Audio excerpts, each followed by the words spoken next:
The question that started it all. Before we understand what happened on Everest, we need to go back. Back to 1924. 29 years before Hillary's attempt, two British climbers, George Mallory and Andrew Irvine, attempted to reach the summit. They were last seen 800 feet from the top. Then they disappeared. Their bodies were never found. Well, not until but that's another story. The question that haunted mountaineering for decades was simple. Did they make it? Did Mallory and Irvine reach the summit in 1924, 29 years before Hillary? If they did, then Hillary wasn't first. He was third. The detail Hillary never mentioned. In 1953, as Hillary prepared for his summit attempt, someone asked him, "What if you find evidence that Mallory made it first?" Hillary's answer was strange. "Then we'll know the truth." But his eyes said something else. His eyes said, "I hope we don't." Because if Mallory had succeeded, Hillary's entire expedition would be meaningless. Not first. Not historic. Just another climb.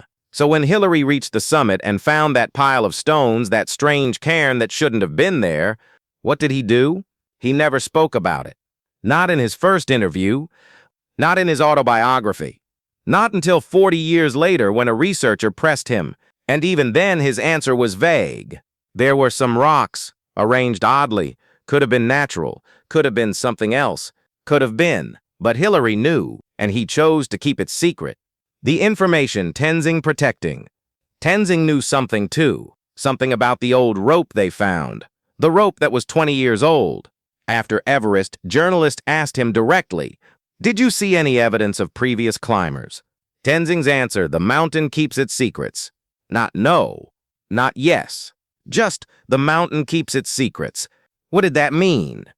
A Sherpa elder later explained, Tenzing believed that some things should stay on the mountain, that disturbing the past brings bad luck, that the dead should rest. So if Tenzing did see something, a body, equipment, evidence, he would never tell, because to speak of the dead is to wake them. And on Everest, you don't want to wake the dead. The photograph, piece by piece by piece. Remember that 12th photograph Hillary took? The one showing something impossible? Let me tell you what the researcher found. But slowly, piece by piece. First, the photograph was taken looking north, away from the summit, toward Tibet. Second, in the far distance, barely visible, there's a dark shape on the snow.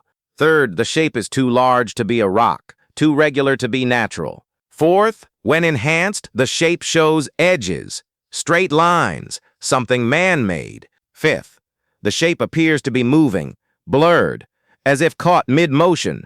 Sixth, in the bottom corner, almost invisible, there's something else, something small, a footprint, fresh, in snow that should have been untouched. Hillary saw this photograph after it was developed. He studied it for a long time. Then he locked it away and never looked at it again. The camp that wasn't supposed to exist. Here's something most people don't know. On the way to the summit, at Camp 8, Hillary found something odd. An old tent, collapsed, half buried in snow. But their expedition had never established a camp at that location. Neither had the 1952 Swiss expedition. Neither had any documented climb. So whose tent was it? Hillary entered it, carefully. Inside, a sleeping bag, frozen solid, empty. A stove, British make, at least 20 years old. And something else, a diary, leather-bound, ice-encrusted, unreadable. Hillary took the diary, put it in his pack. When he returned to base camp, he gave it to John Hunt, the expedition leader. "What should we do with this?" Hillary asked. Hunt looked at it, flipped through the frozen pages. Then he said something strange. "Well, nothing. We do nothing. But it could be evidence." "Of what, Edmund?" "Of someone who died trying. We already know people died trying. But their families. But we'll be happier not knowing. Trust me." Hunt threw the diary into the fire. Hillary watched it burn and never mentioned it again. Until now.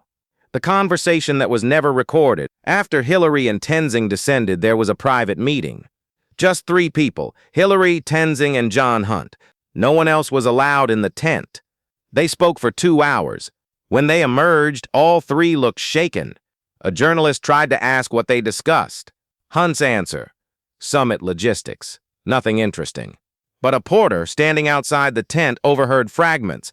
He heard Hunt say, "We never speak of this. Never. Do you both understand?" He heard Tenzing say, "The mountain has blessed us. We must respect that." He heard Hillary say, "But what if someone finds," and Hunt cut him off. "They won't. We'll make sure of it." What were they talking about? What did they find that required such secrecy? The porter never found out, but he remembered those voices for the rest of his life. The fear in them. The detail hidden in plain sight. Look at the famous photograph of Tenzing at the summit, the one everyone knows. Tenzing, ice axe raised, flags flying. Now look closer. Behind him, in the snow, barely visible, there's a shadow. A shadow that doesn't match Tenzing's position. A shadow cast by something or someone to his left. But in the photograph, there's nothing to his left. Just empty snow. So what cast that shadow? Photographic experts have studied this for decades. Some say it's a trick of the light. Some say it's a flaw in the film. But others say something different. They say someone else was there. Hillary was behind Tenzing, taking the photo. So who was beside him? The object Tenzing buried. At the summit, Tenzing performed a Buddhist ritual. He buried offerings to the mountain goddess.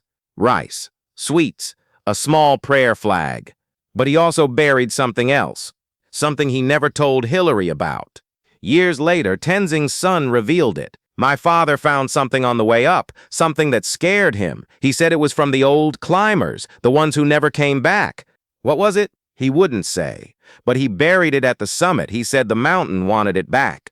What did Tenzing find? Equipment? A flag? A body? His son never learned. Because Tenzing took that secret to his grave. The light Hillary saw, remember the light Hillary saw 3 days after returning to base camp? The light moving up the mountain in the middle of the night? He wasn't the only one who saw it. George Lowe saw it too, so did 3 Sherpas.